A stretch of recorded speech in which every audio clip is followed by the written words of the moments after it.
And I began shaking hands with all the people. I asked them how they are. Oh, what's your name? And what brings you here? You know, like. And I was so happy, and I'm learning how to be a rabbi. And then suddenly hear my mother's voice. Shlomo, komm sofort her, you know. Come immediately here. And then my father would say, you know, ach, lass ihn doch, you know, let him. Well, you know, my father would never argue. But I think I mentioned it last week. Lieutenant Ramel, he told me he walked with my father on Broadway. And completely broken person, woman, rags.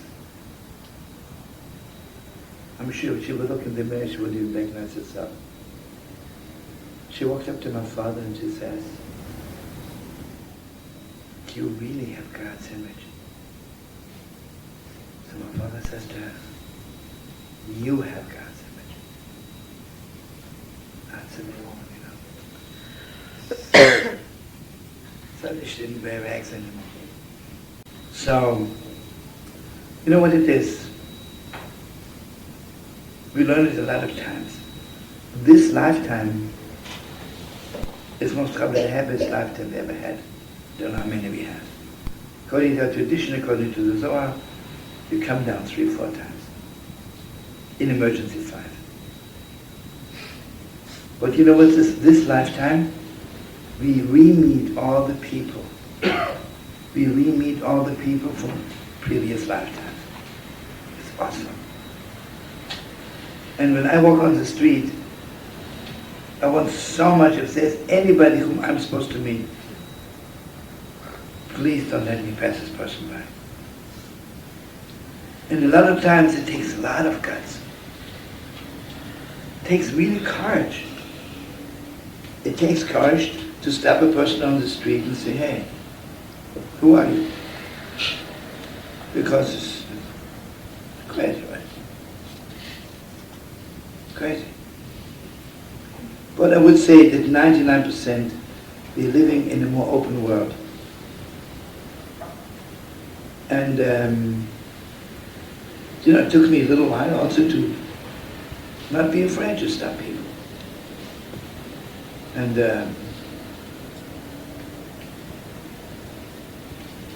you know, it's as far as I'm concerned, if I could say that God gave me a gift, besides maybe I'm doing good in my learning, that God gave me the courage, not because of people, to fight of people, to stop them.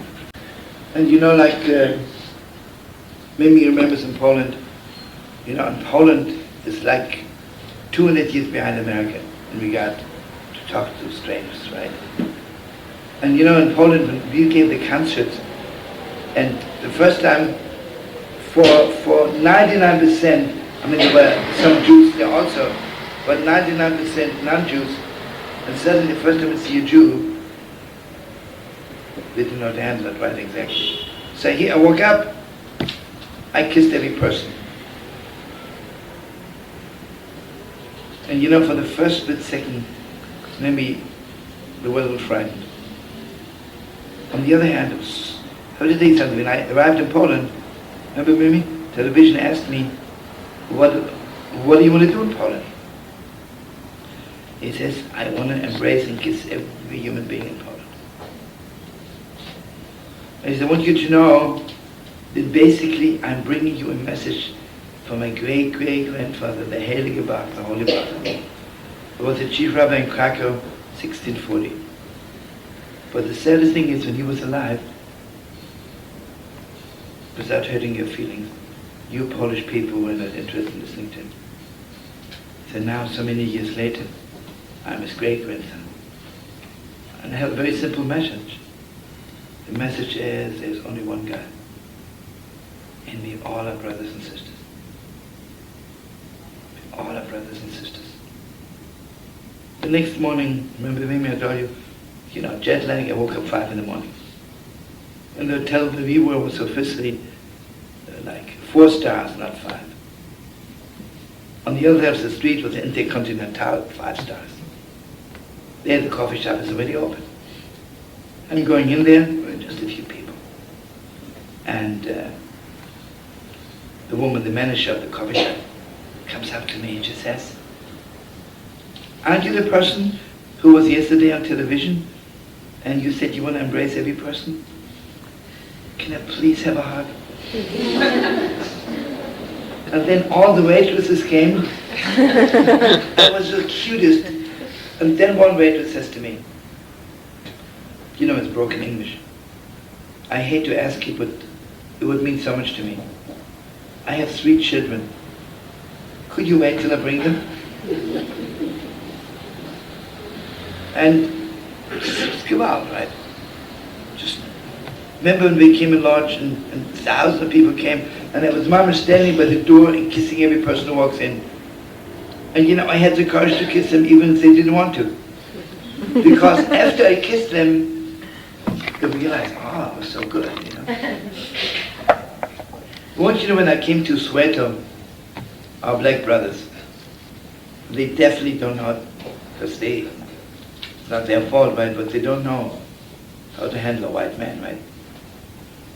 And it was unbelievable. I was on television, so I get a call from Soweto that there is like a house for ex-drug addicts, for ex-convicts, ex-prostitutes, hundreds.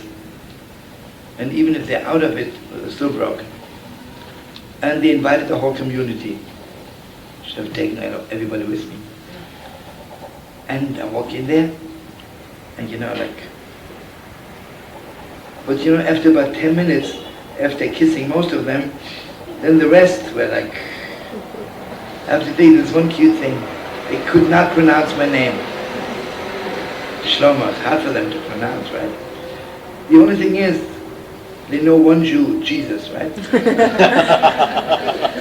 So after each song, thank you, Jesus, thank you, Jesus. It was unbelievable. So maybe I want this one to tell you. I bless you that all the people who are connected to your neshama, and I'm sure there are hundreds, thousands, bless you to have the courage to stop them. And just, hello. You see, the world always thinks when you stop someone you have to have an excuse. Didn't I meet you somewhere? You look exactly like my sister's friend or something. Don't need any excuses. Talk straight. How are you? Who are you? You know, a beautiful friend says a Zohar Kodesh, which is awesome. There are 2 questions you can ask another human being. What are you? And who are you? When you ask, what are you? You're destroying the world. You ask, who are you? You're rebuilding the world. I ask you, what are you? Are you white? Are you green? Are you Jewish? Are you not? Ask, who are you? But here's the Zohar Kodesh says the deepest thought of the world. When you ask God, what are you? He doesn't answer. When you ask God, who are you? Mi Bora Eila. Then the worship answers.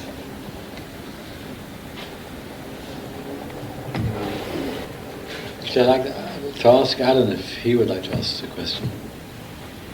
Alan, would you like to ask a question? Right. Please. Okay, I know Rav Shlomo since I was 5 years old, which is about 30 years ago.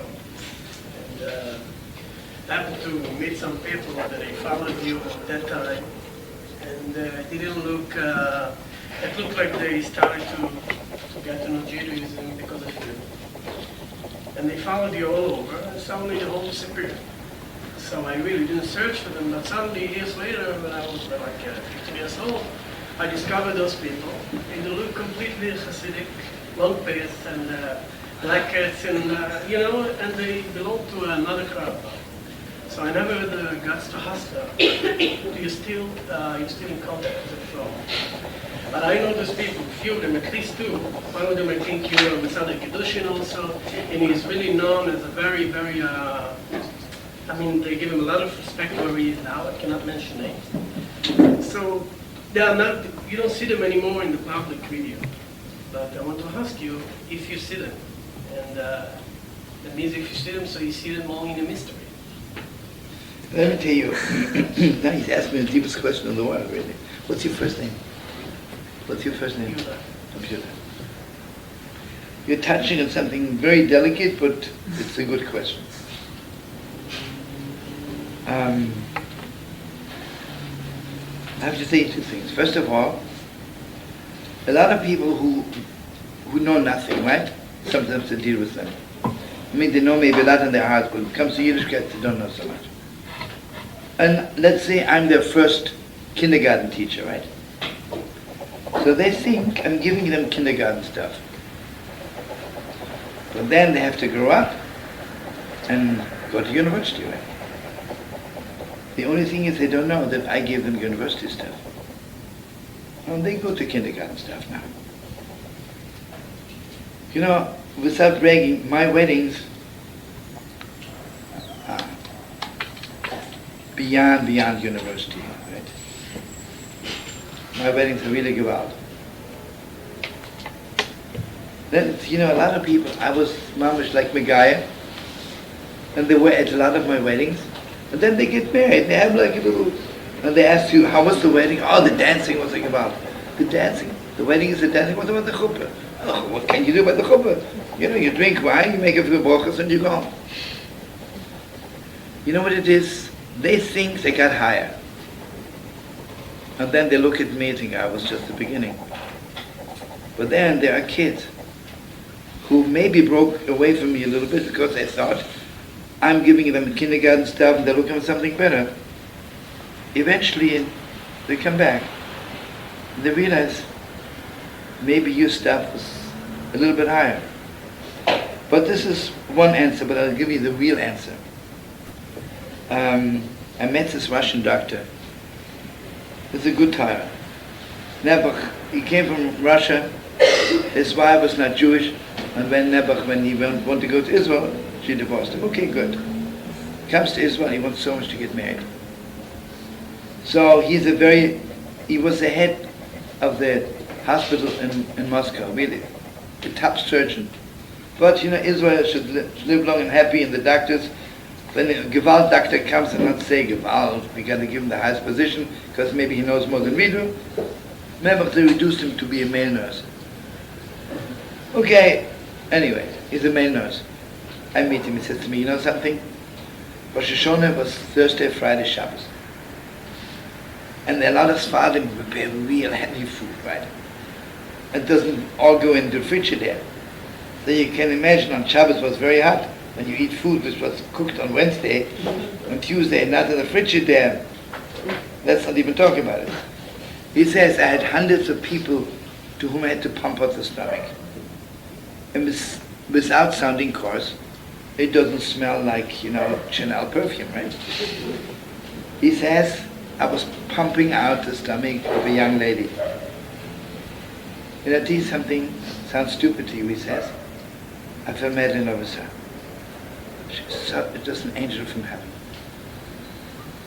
But I couldn't ask her address or anything. The next day I'm going to Bank Leumi. I don't believe it, she's in front of me. So I said to her, do you remember me? When she saw me, she ran out. She ran out. And he says, do you understand? She identified me with the smell of her stomach. Because I pumped her out. So I'm part of it. Pumped out. And it gave me so much strength. All the people who I pumped out their gorgeous stomach, then they go to Yeshiva and they identify me with their own smell. You know, when I got married, you know, I wasn't short on people who send me telegrams or letters. I said to one girl, I picked her up, she was mamish in the dumps. And someone says, go in the dumps. She was a Zen Buddhist and in the dumps, both together. You know what?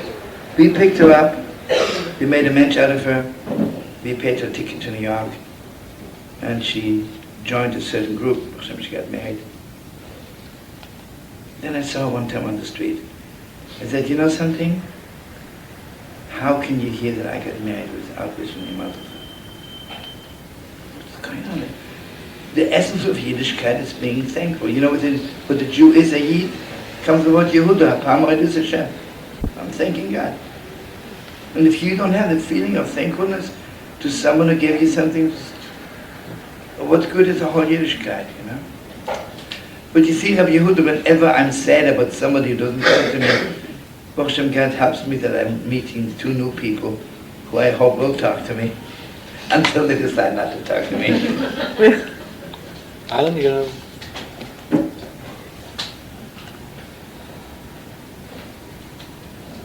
I wonder, Mickey, why you call me. Can you talk a bit louder?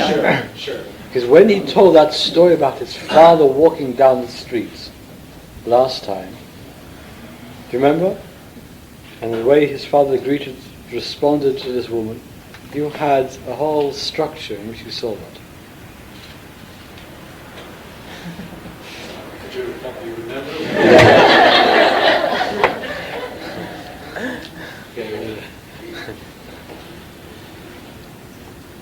Could I ask you to sing the slow part again of the crack over? This is my man. Uh-huh. What's your name? David. So David Amelech.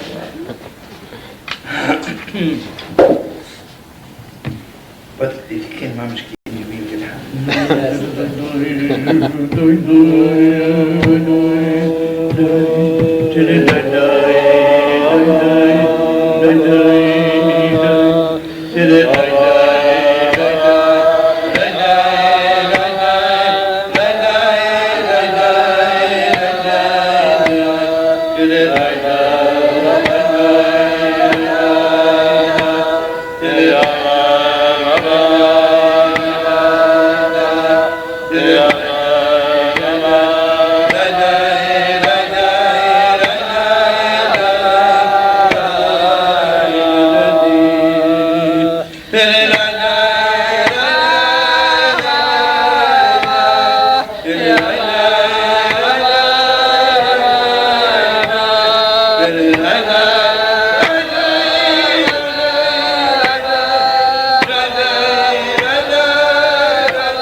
You know who was with us in Poland, Brother Yahrzeit?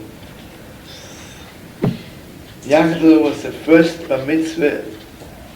There was one bar mitzvah since the Second World War, but wasn't that number, the boy didn't know anything. So Yahrzeit was the first bar mitzvah in Warsaw, in the shul. And Mamash Yachal was the top man on television, you remember? Long hair, wow. I have to tell you something funny. I don't do a following Yachal, but anyway, when we arrived, I don't know if you remember, television come and they talk to us.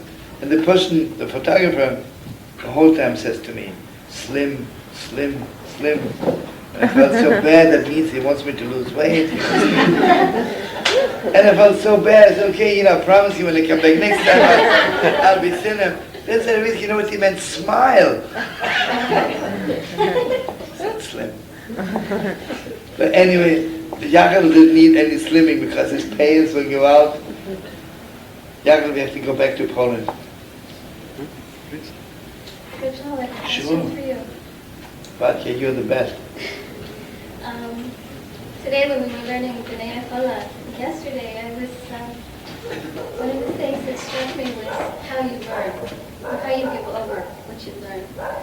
And thank God this year I've had the privilege of my Chavruta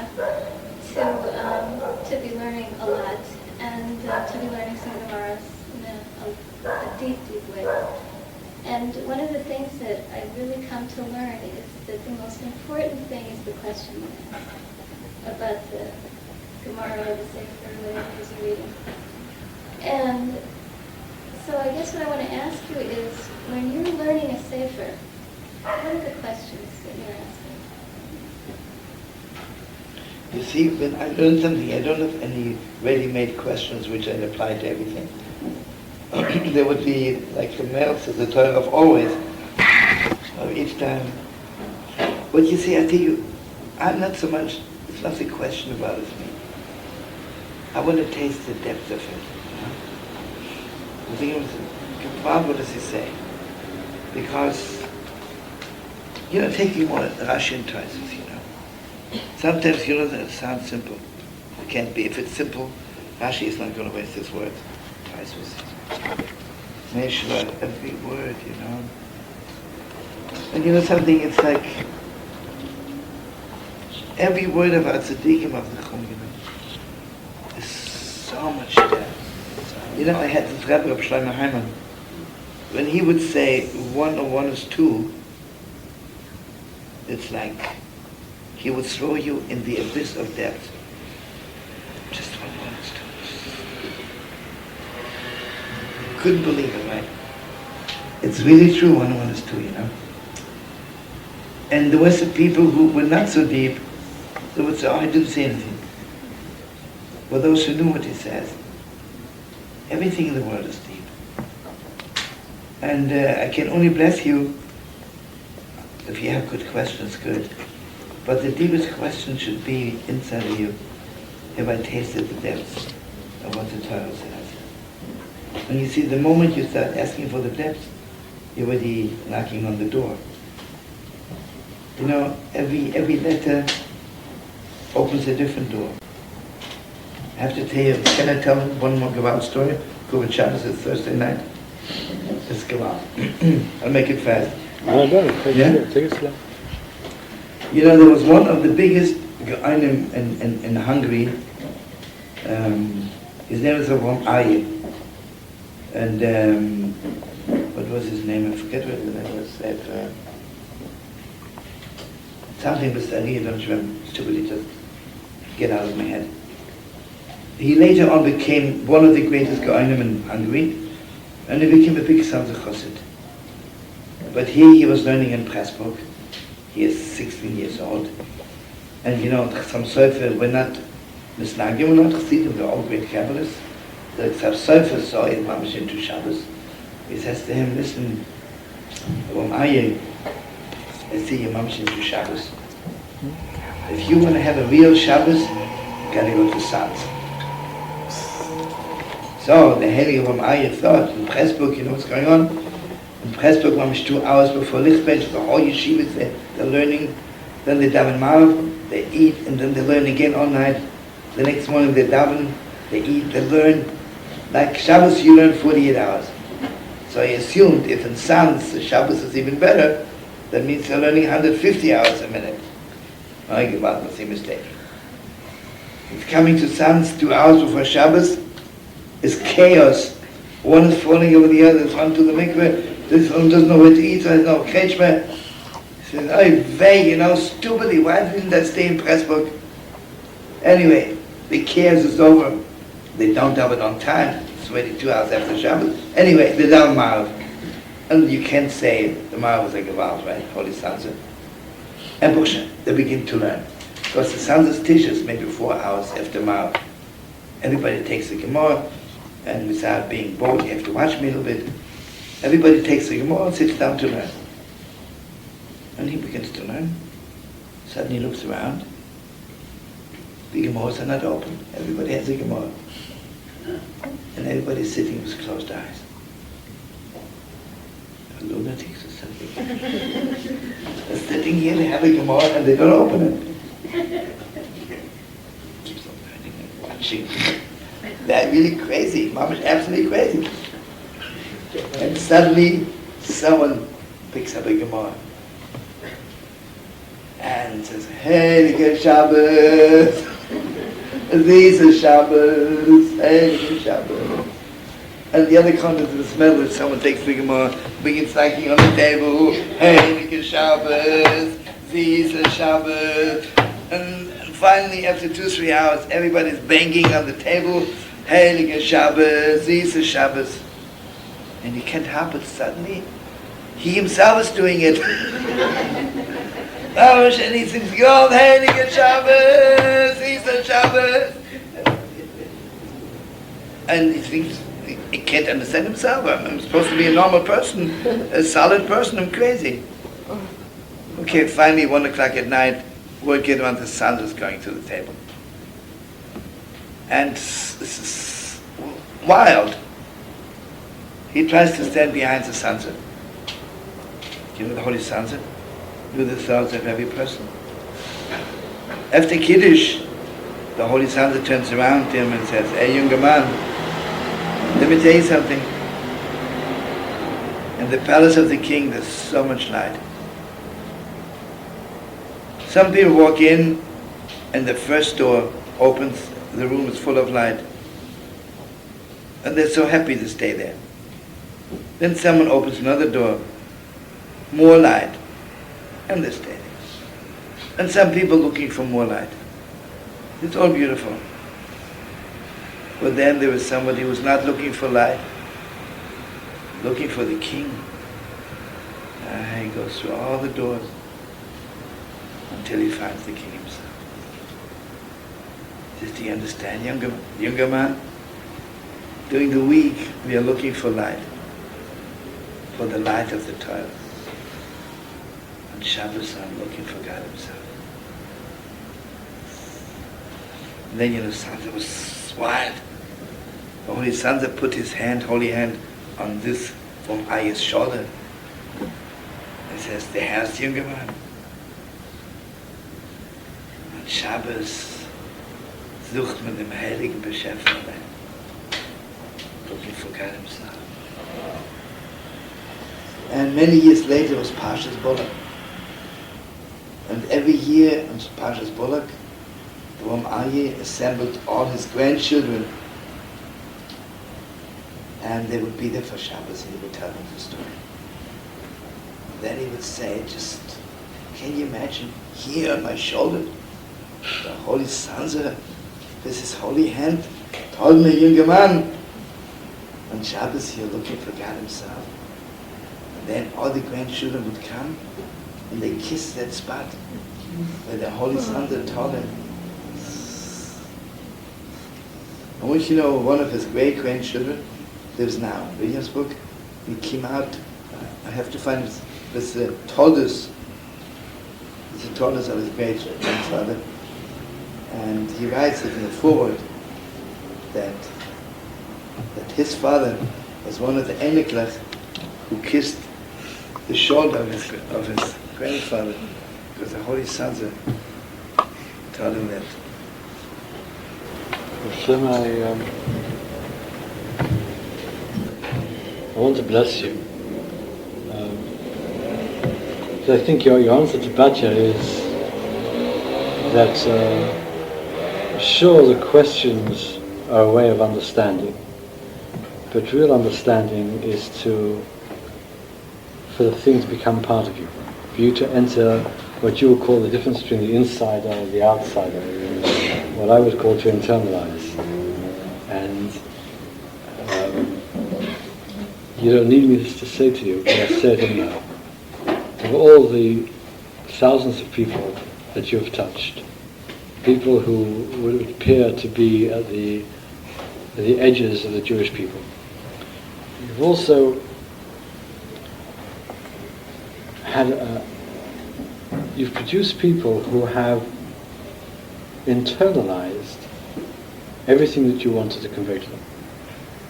So that it's no longer a question of knowledge, it's a question of being. And you have Talmidim here in Yerushalayim who live your Torah, not necessarily consciously, it's them. I mean, even the way they talk is, without realizing it, it's Shlomos, as it were. But I mean, leaving the other side, they have totally internalized your Torah. And there can't be any greater form of creation than what you've done. So thank you. Let's maybe sing one more time in Shlomo Carlebach. You're the best at the beginning.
Since she's my Rebbe, I have to take it.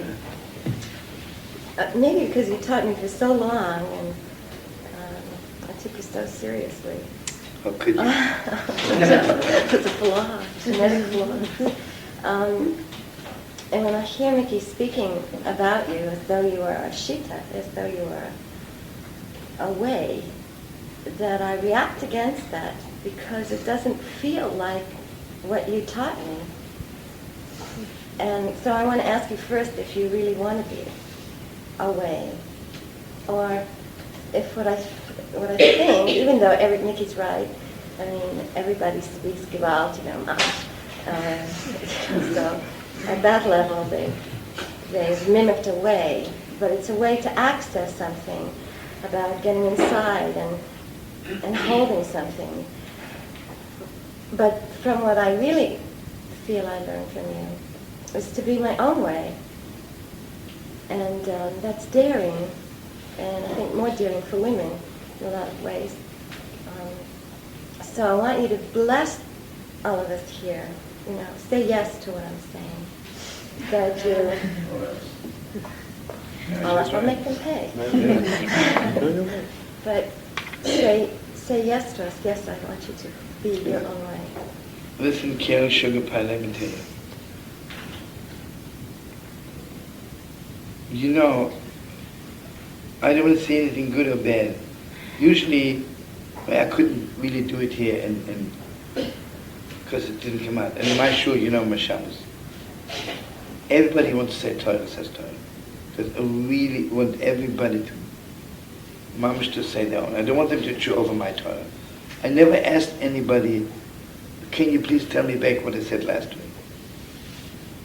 I always ask them, what do you have to say, right?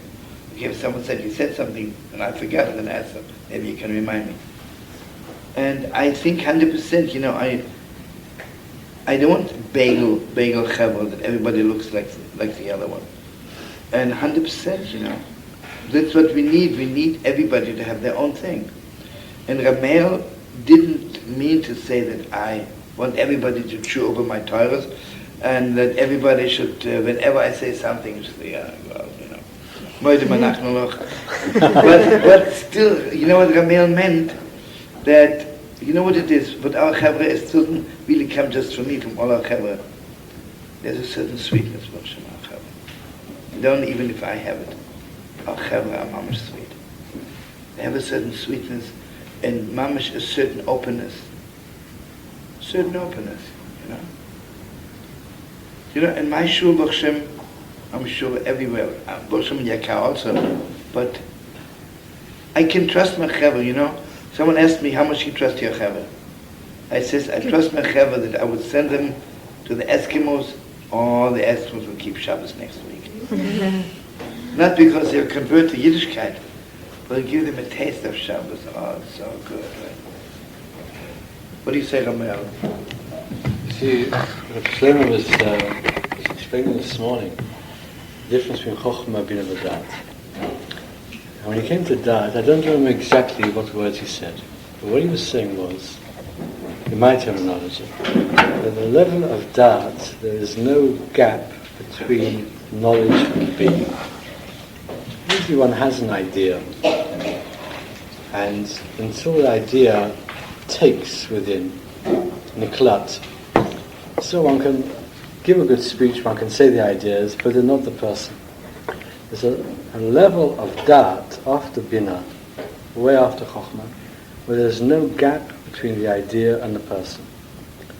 So what I was saying was that I see people who have totally internalized Hasidus, where it isn't a question if I have knowledge and I'm giving knowledge, but it is them.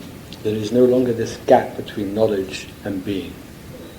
I think myself, who was the stimulant, at least on that level, who caused that?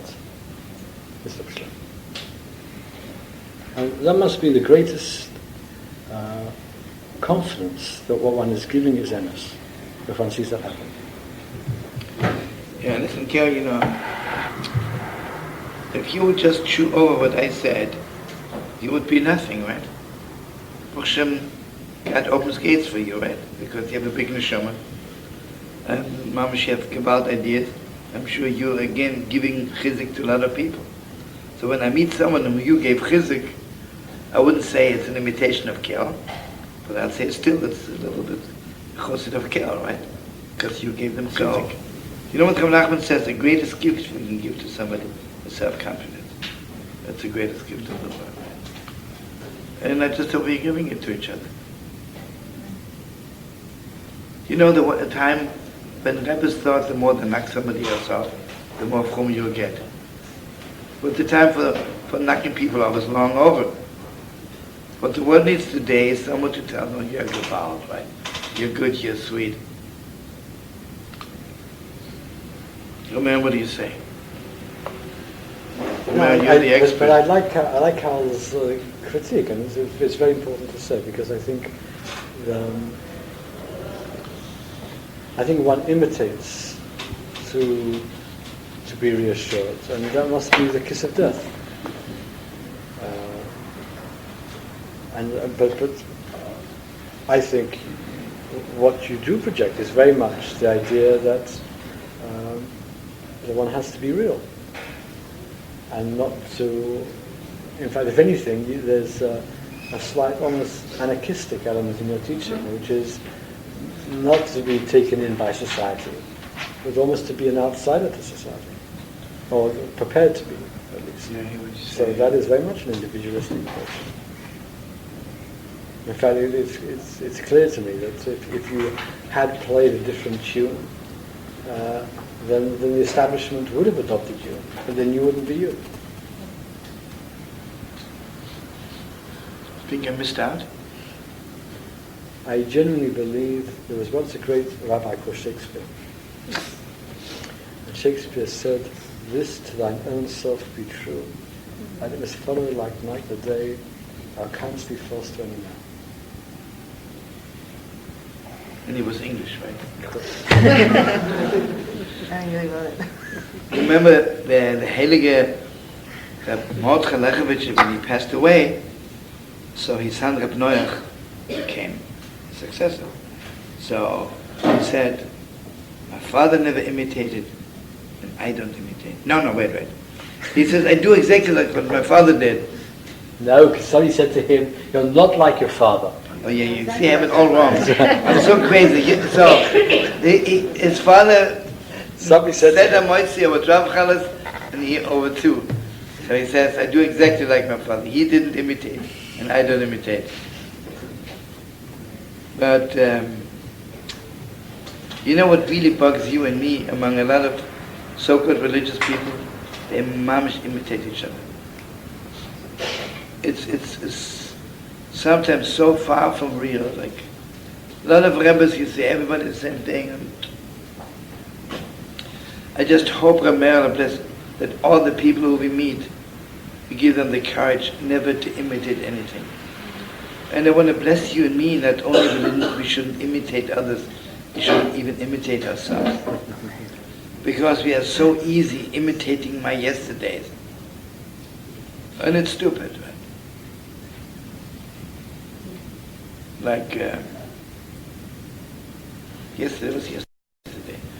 Let me just tell you, I don't know if I told Rameir. My Rebbe, Rav Shlomo Heiman, anybody who ever learned kesubos properly, but you learning more? Kesubos you learned already? Okay, one day you learn kesubos. I know Yaakov learned it. Hopefully B'Tzalel learned kesubos. Deepest, right? Kesubos called little shas. Everything's in there. So, Daphne and Wolf, it's Sugi of Master Mashkus Torah. It's one of the longest Torahs in the shas. You got to turn the page. We are turning the page, and I had the privilege of being very close to him. I walk into his room, and behold, he is learning the Torah again for himself. I said, Rebbe, you learned the Torah now for 6 weeks. Now you're learning it again? He says to me, remember what I'm telling you. If you ever want to be a lamb, if you ever want to be a scholar, just remember, whatever you knew yesterday is meaningless today. Whatever I knew yesterday is nothing. I mean, it's good. But I need so much deeper. I need so much more. So, God should bless us, we should. Chadoshim Lapkom, we should be new every day. If I may say it, Rav Shlomo Heiman, you know how much he was into learning? That anything which had nothing to do with learning Torah, he threw out from his head. He didn't even want to occupy space. Do you know that he did not know his own address? A person who remembered Shas backward and forward didn't remember his address. Now listen to me. We heard it from a person. He would always go like, his eyes were half closed, half open. He knew exactly first thing goes right, then left, then it's his house. One day he got lost, and he finds himself in another street. He walks up to a Yid and he says, do you know someone by the name Shlomo Heiman? He's the biggest Yeshiva in the world. He said, do you know where he lives? He says, could you please bring me to his house? And the Yid says, sure, I'll be very happy. He takes him to his house, and when the Rebbetzin opens the door, he realized that he is Shlomo Heiman. And he told it to people. You know, what is the specialty in this? I don't think there was ever a Yeshiva. I have to say two things about him. I think I told him, did I tell you last time about the way he was treating the Bochum? So what did you tell me? Okay, I did? No. So what did you do? Okay, I don't want to imitate my yesterday's. You know, have you ever seen a Rosh Yeshiva when... Okay, let's say there are 56, I mean, in Besmelish were a few hundred, but in his Shir were, let's say, 40, 50. What happens if a boy asks a stupid question? What do you do? First of all, you don't waste time, because there are 60 kids sitting there. Or why should you waste their time with someone that's something stupid? You try to answer it fast as possible, right? Now here's the story. I had the privilege of sitting almost in front of him. And again, I want you to know, Rav Shlomo Heiman, Nebuch, his wife was in labor in Kremetchuk was her name, and the pogrom broke out. And they were killing people left and right. He carried her mamash with his hands on a wagon and a horse, and they drove out in the forest. But they had nothing there. There was nothing there. And Nebuch, the baby, died, and she was injured for life, and she couldn't have children anymore. Nebuch. I want you to know, I have never seen a person giving his wife so much comfort. So much comfort. But what he did, every year, those 2 or 3 young men who were the best, and that year he would adopt them. So I had the privilege of the last year of his life, I was adopted by him. I was always in his house. I was the Rebbe was my assistant mother. And, but he was so good. I wanted to share with you this. You know, in Yiddish you would say a horoscope. You know what it means, a horoscope? His head is like wood. Nothing goes in, nothing goes out. So I was sitting in front of him, and then next to me he was sitting, mamash, on horoscope, mamash, modeling for wooden heads. And you know something, this boy was so sweet inside. And you know, to open your mouth when Rav Shlomo gives a shir, it takes a lot of courage, right? The boy never opened his mouth, and everybody knew he doesn't know anything. Anyway, he was learning there. His parents paid for the yeshiva, was learning. Maybe he doesn't know, maybe he doesn't know. One day we are learning something, and suddenly I couldn't believe my ears. He's opening his mouth like God opened the mouth of one of the spirits.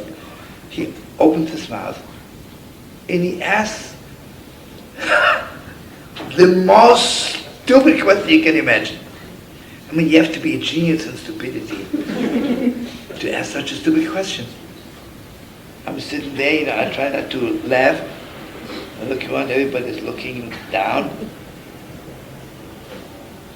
And I remember, you know, whenever he had to laugh also, but he didn't want people to laugh. So he was making like this, beginning to eat the hair off his beard, you know, something, not to put the boy to shame. Then he says to me, you know something? Unbelievable question you're asking. And he says, let me explain to them what you're asking. And he fabricated a Gebal of Kasha. Obviously it had nothing to do with his boy. Okay. But Mamash, first of all, he was clawing this boy that gave him so much cover. A few months later, I left for Lakewood. Went to Yeshiva. Rav Shlomo Heiman never had cancer, it's never happened to anybody. He passed away. This was, you know what year that was? 44. 40 years later. Maybe 84, 85. I'm sitting on a plane going from Tel Aviv to New York.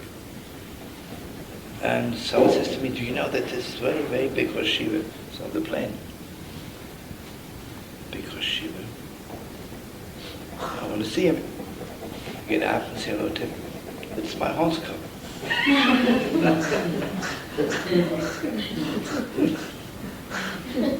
And we start talking to each other. So we got to see him. He said, Shlomo, I'll tell you the truth. You know that nothing entered my head. It was just like blocked. You remember when I asked Rav Shlomo the question? And he was so good to me. Treated me with so much cover. He gave me so much strength that I decided I really want to learn. And he says, you know, now I'm boxing. Top Rosh Yeshiva. He is a top Rosh Yeshiva. His mom is a big lamb. Unbelievable.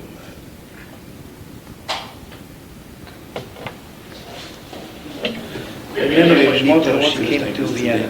What's the story? As I say, lived at the outskirts, he came to visit my father. And coming back, he was sitting in a chair, and hundreds of people came to see him. That's not saying that. He answered everybody who asked him. Okay, is anybody here who wants to ask me the most unbelievable question? Last call. It was awesome, you know. I was 5 years old when the chief rabbi of Manchester wants to ask me the deepest English question. It's a living question. Yeah. Can you imagine how we learn Shas in his lifetime? How we learn Shlomos? It'd be hard, right?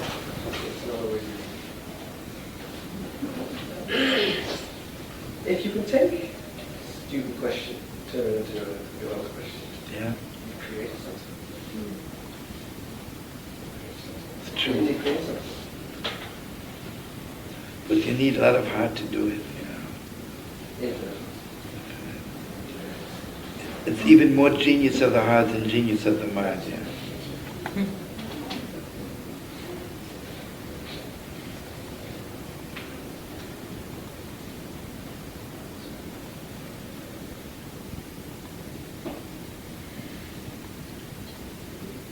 Okay, teuerlich, unbelievable. What, if anything, do you miss from the world when you still thought, you know, stem from whatever, that world? Yeah.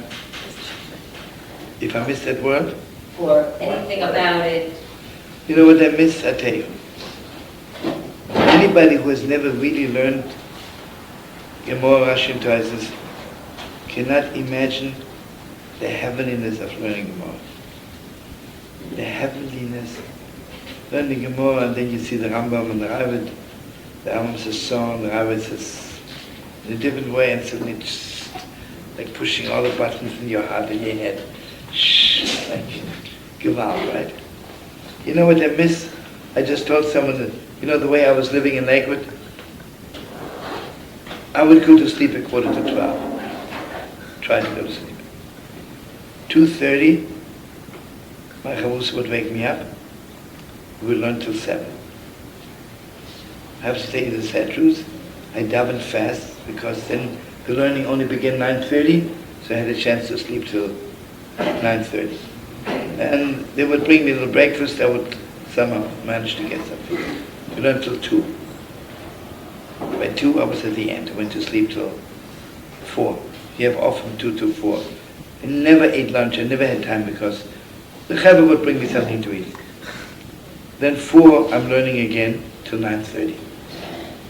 9:30, David Mar, if you eat, and I'm learning till 11:45. You know what I miss the most? We were up, but let's say, you begin learning 2:30. I'm sorry, what? Yeah. You know how beautiful it is? You open the windows, I'm sure you can hear the birds singing.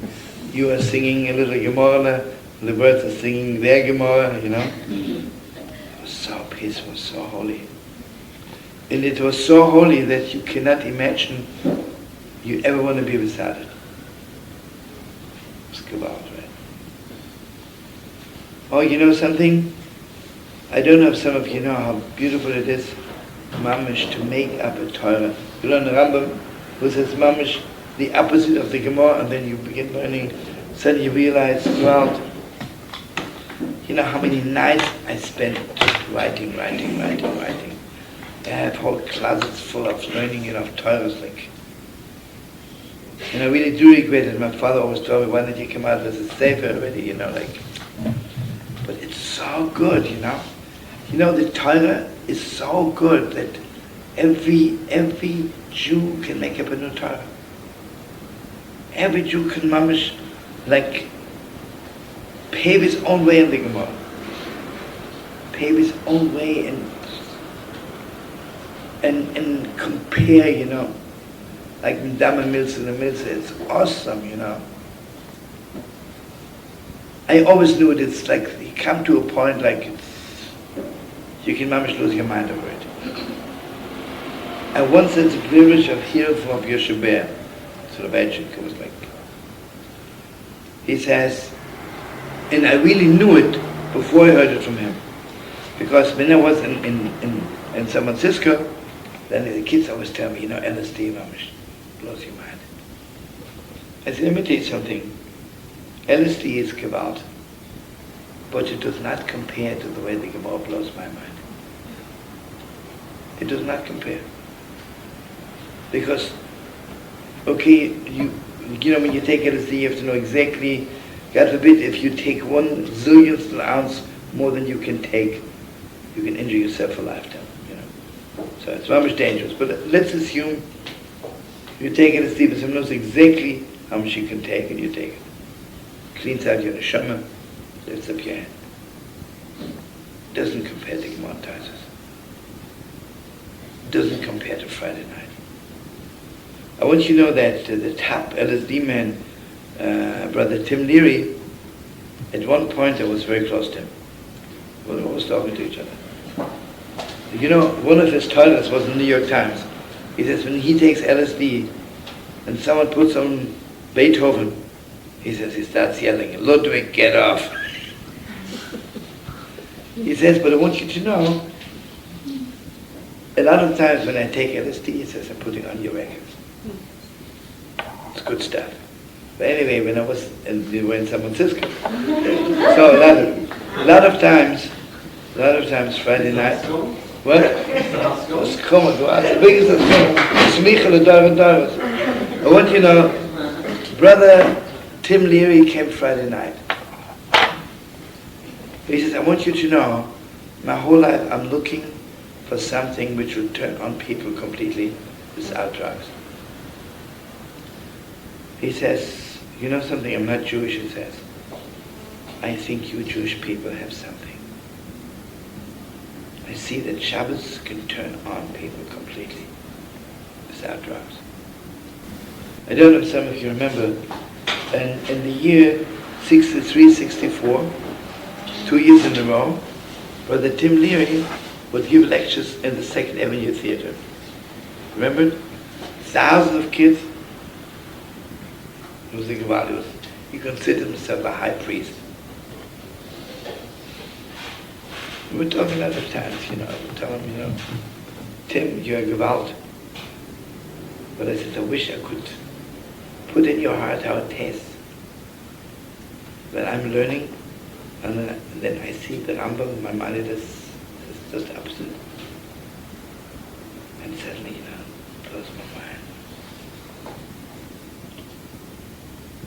Blows my mind 1,000 times. When Rav Shlomo Heiman would give a shiur, it was 20 LSDs. But it did something else. My second Rebbe was Rav Aharon. Rav Aharon was bigger than Rav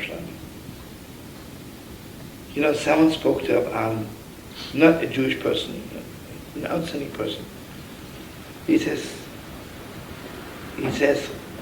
just talking to him, right? He says, this man is at least 7 times Einstein. At least 7 times Einstein, It was awesome to talk to him. I learned by him for 6 years. And you would think I was really like one of his closest pupils. So you think I talked to him a lot of times, right? You're mistaken.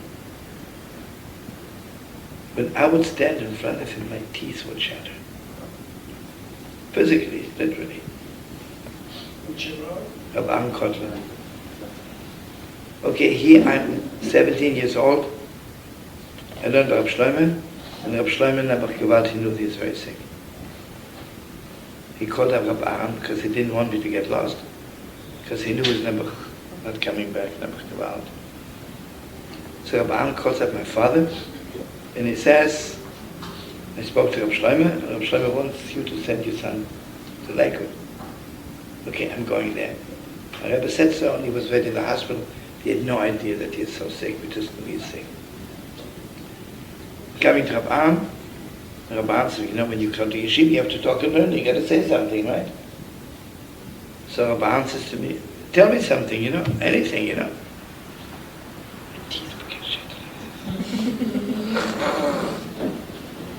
I'm sitting there and I don't know what to do with myself. Then Mamish, we can travel, Mamish, you know, I'm talking to the biggest giant in learning.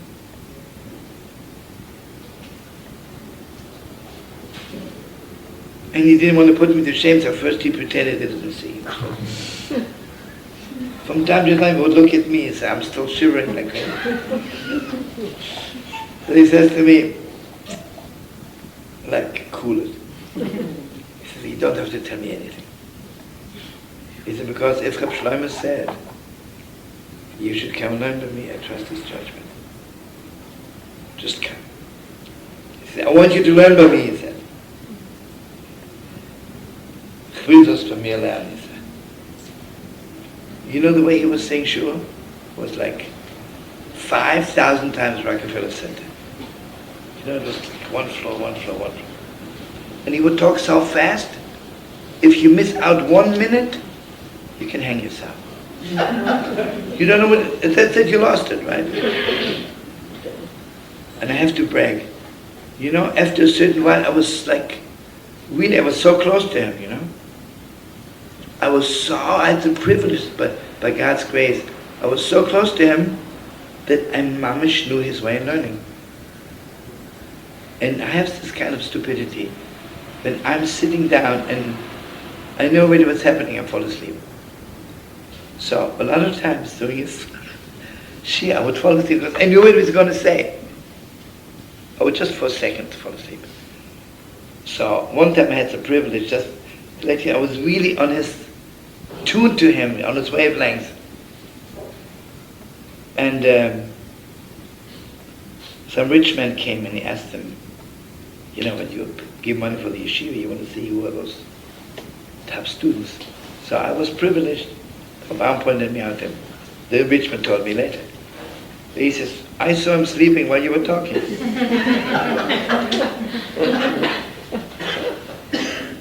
So Avrum says to him, okay, I don't want to break what he said.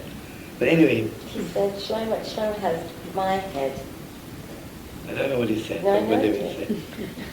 That's what he said. Yeah, you know, I was so close to him. Like he mamish, he shaped my brains, you know. He absolutely shaped my brains. Only from time to time I had the privilege that he would ask me, so, did you like what I said today, you know, which is already, you know. Einstein asked you, do you like my theory, you know. And really, you know, he asked me about my personal life. See, here comes the Lubavitcher Rebbe, and he says to me, stop learning, go out into the world. I mean, he didn't say stop learning, but leave the yeshiva and go out into the world.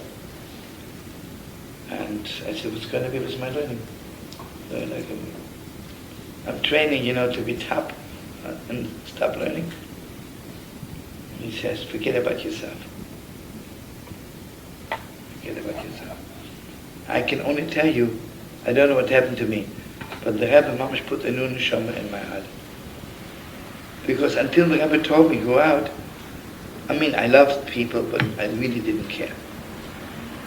I Mamash didn't care. I was cared only to learn. I had this dream, I have to be the biggest lamb in the world. I was learning day and night.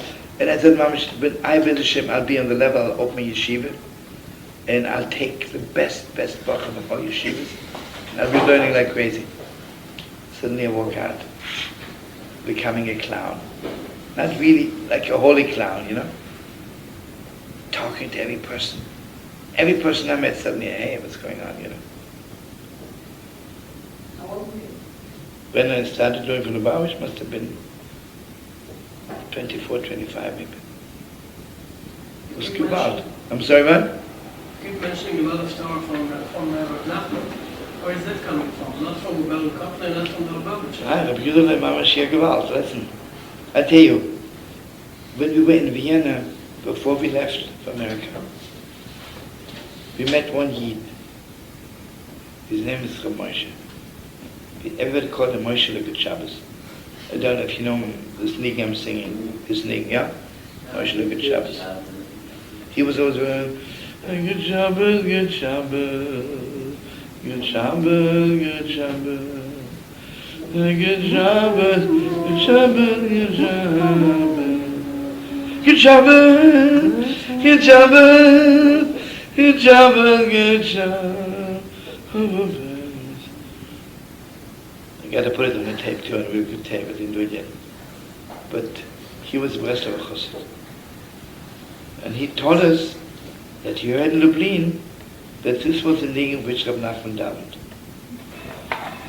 The sad truth is that I asked a lot of Breslover Chassidim, they never heard of it. So I don't know, after the whole thing is over, if it's because Nebuch, all the big Breslover Chassidim from Lublin, Nebuch, are not here anymore, you know. Do you know that after the First World War, the headquarters of Breslover Chassidim was not in Breslov anymore because you couldn't go. So they were homeless. So suddenly in 1929, when Ramesh Shapiro at the Lublin Yeshiva, he made to the Lublin Yeshiva the headquarters for Breslov. That means on Rosh Hashanah, all the Breslov Chassidim would come to Lublin. So this Rav Moshe said he heard it in Lublin. But on the other hand, maybe it was his own thing, he didn't want to make him so big. So that's how I got, you know, then we were little, but slowly, you hear Rav Nachman and again Rav Nachman. And so one day the Lubavitcher Rebbe says to me, when I was still working for him, he says to me, Shlomo, I don't want to talk to you till you get smicha. And I was talking to the Rebbe every day. Means I need smicha in a few days. I go to Rav Moshe Feinstein, and Rav Moshe says, it was Chanukah time. He says, I would be happy to give you smicha, but mamash, believe me, until Chalamoid Pesach, don't have a minute to myself. You know, Rav Moshe would answer Shuvas day and night. The miracle he was alive, because maybe he slept an hour a day. Not because he was learning, he was answering Shuvas from the whole world, right? He carried all the psak of all of Israel on his shoulders. So I cannot wait from Chanukah till Pesach to see the Rebbe. So I walked in at that time, and the Lubavitcher Rebbe doesn't live anymore, Pekarski. He was a big lamb, but he really didn't know what's going on in yeshivas. He says to me, and here I'm learning about Aharon already, for 6 years. He says to me, I tell you the truth, they only give smicha to someone who has learned at least 3 or 4 mesechtas. I don't know what a chutzpah, you know. At least 3 or 4 tractates of the Gemara, right? Forget it, right? You don't know who I'm talking to, right? So, my last choice was Rabbi Hutner. Not that I didn't know him, right? I'm walking into Rabbi Hutner, a genius, shibit genius. He was not a Gorn, he never made it to be a Gorn. But he was an Ilui all his life. Awesome, right? Someone said to me the three biggest Iluim of last generation. Kiruv, Lubavitcher Rebbe, and Rabbi Hutner. This person, yeah. I mean, Rav Aharon was beyond Ilui and God. Rav Aharon was like, But anyway, so I walked into Rabbi Hutner, and he was like, he was very cute, but he liked very much to tell people what to do. And I'm sitting there and I don't know what to do with myself. I'm putting one foot on the other like this, put my foot like this, then I sit like this, then I sit like this. I never spoke to him before, I said hello. And to give smicha to a person is heavy stuff. You don't give smicha in the air, right? He says to me, okay, what do you want? He didn't say it so positive. Tell me what you want. I start stammering. He says, would you maybe give me smicha? He says to me, okay, tell me something. I regained already my self-confidence at that point. I said to him, I should tell you something? I can chew over somebody else's tongue. How do you know how much I know, right? Maybe I have a good memory. I remember everything somebody else said. So he says, okay, what would you do if you would be I? That's one of his very classic things over to something. Okay, imagine I'm you and you're I. What would you do? And he was sitting like Mimi, and there was a big shas. I said to him, if I would be you, I would close my eyes and just take out one Gemara. Put it on the table and let it open by itself. And wherever it opens, I would tell me or I would tell you, come back in 3 days and tell me some Torah on that page. Fair. Yeah, fair. So he says, okay, I'll do this. I don't know if he really closed his eyes or he pretended that he did. He took out the Gemara Chun and it opened on Tamkeike. It's a big sugya. If something is not chazan, but it tastes like chazan. So something is not shrimps, but it tastes like shrimps. That means every little part of the shrimp has been taken out, but it still tastes like it. It's a big sugya and it's whole shas. Okay, Moshe begins learning like crazy. Okay, after 3 days I call him up. He says, I want you to know, my mom had fever, and he had fever, but call me back in 3 days. In the meantime, without breaking, I brewed up like mamish. I was up day and night while I was learning. I didn't want to get smicha for nothing. I brewed up a long Torah, which was mamish 72 Rambam and Rabbits, baking shitosek, mamish. Go out. And coming to Rabbi Hutner, but again, Rabbi Hutner was also not a pupil of Rabbi. He was a big guy, he's not accustomed to this kind. Okay, I begin telling him the Torahs. After 20 minutes, he says, I know already how much you know, I'll give you smicha. I say, Rabbi Hutner, it's not fair. I'm up for 6 nights, day and night, and I'm making this whole Torah, and you don't want to hear it? I said, okay, I'll listen to it. I'm sure he didn't, but at least I thought he did. I'm knocking off the whole Torah left and right. And he says to me, come back in 2 weeks. It was really beautiful. Come back in 2 weeks. And his Rebbetzin opens the door, and he's sitting in his dining room, and there were 2 candles on the table. And a little wine, bakers, and light was dim. It was not especially dim, but candles were very outstanding. He says, he was telling me, I don't remember the words, but smicha is mamash connecting you to Moshe Rabbeinu, right? Because he gets smicha from his Rebbe, And Ishbitz, there's a lot of talk about smicha. When Yeshua, Moshe Rabbeinu gave Yeshua smicha, was the first smicha. God told him, some achyoda, when the satim ahoytchom, Mamash is not to be believed. I could trace it back his names, right? Moshe to Yeshua, Yeshua to his Canaan, and like Rabbi Hutner got from his Rebbe, for Moshe Mordechai, and Moshe Mordechai is giving me smicha. Rabbi Hutner, right? I want you to know who was Rabbi Hutner's Rebbe. Moshe Mordechai finished Shas every 2 months.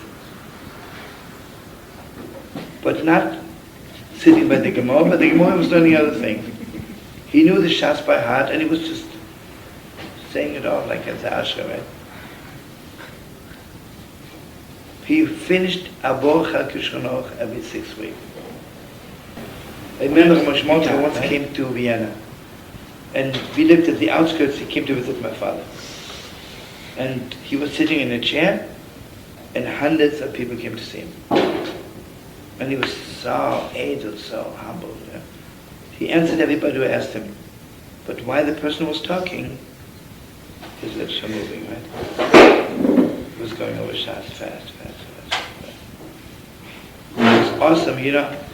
I was 5 years old when I saw this, 6. I can't forget it, right? This is a Yid, he's a living Torah. He's not like a... You know, can you imagine how often he learned Shas in his lifetime? How often he learned Shlomos? They ask you a few kashas beyond, right? Then they send you a man. But Mamash, you know him, Mamash Kima Smicha.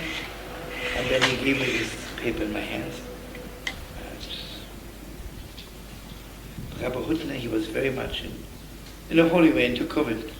When you talk to him, you don't turn around and walk out. You had to walk around backward. And if you had the chutzpah to walk straight, he would call you back. He'd say, wait. Wait a minute. He said, where's the red? But you know, he said it angry but with a smile, you know. He was not lying. And then for 1 year, I was very close to Avrum.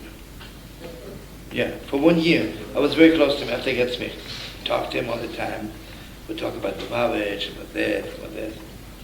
You know that my Baba, I think I told the man, my Baba lived in Berlin, my uncle. And she had every Shabbos afternoon, she had 3 guests would eat by her Shabbos lunch. Rav Shlomo Heiman, Lubavitcher Rebbe, Rav Hutner. Unbelievable. I want you to know who was leading the conversation. Your Baba? My Baba. My Baba was not a genius. My Baba was a super genius. First of all, she spoke about 5-6 languages. She knew German literature, English, French. She was very frum. She had a big shaitel, but she was mamish awesome. On the cultural level, she was completely... And she was talking to them all the time. And you have to realize, if Rabbi Yeshiva and Rabbi Hutner sitting all afternoon talking to her, that she was an interesting woman, you know. Yeah. And, but my Baba, she was very cute. By her, a man talking to a woman, unless they're married, just didn't go. And I always, even as little as I was, I couldn't understand. My Baba is so sophisticated. Really, I mean, just a little bit too much, you know. Too much. But anyway. I didn't understand the story. So What? I didn't understand the story. So Yeshiva, Hutner, and Rav Shlomo were all married? No, with an old lady, that's okay, you know. That was my Baba's Yekashiti, you know, she had. I tell you, I couldn't understand my Baba, because she talked to everyone. But when one of her granddaughters would talk to any guest of her for Shabbos, she would. But anyway, all the grandchildren of Shem, excluding me, Mamash Gewalt. I don't know if you remember them from London, you know, all my cousins. I'm sure you know them. Yeah. Oh, younger Mel, why did you invite me, Mamash? Thank you so much. Sister Mimi. Okay, Mimi, do you regret already that you invited me, or only tomorrow after you wake up you regret it? Never. So you see you in There's the banana. Did you tell Reb Meir the theme I want to talk about in Ellis? It's celebrating your failures. Tshuva me'ava. Celebrating my failures, right? Failures or failures? He said failures, but now it means Averas. Not failures, my mistakes, yeah. Tshuva means I'm thanking God for every affair, for every mistake, because where would I be without my mistakes? I've never learned anything. Basically, it's based on the whole Torah of Yom Kippur. Ein Odom Oimet al Divrei Torah Edem Kenishov. You only learn by mistakes. So each one, I'm sorry, what? She doesn't like it. She doesn't want to learn from mistakes? She doesn't like it. What? She doesn't like it. She don't He like said that she mistakes? doesn't like it. She doesn't like that Torah. Okay, so then change it. Doesn't have to be.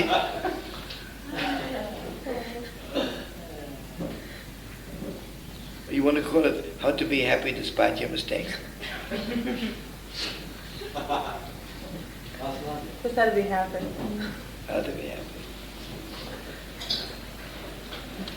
So Mel, are you inviting me to all your children's weddings? I'm inviting you to all my children's weddings. And all of us should come to everybody's weddings. You can't unless you dress properly. Who said so? Someone asked me how much you have to wear in your shul in New York. I said anything more than a bathing suit is very highly appreciated.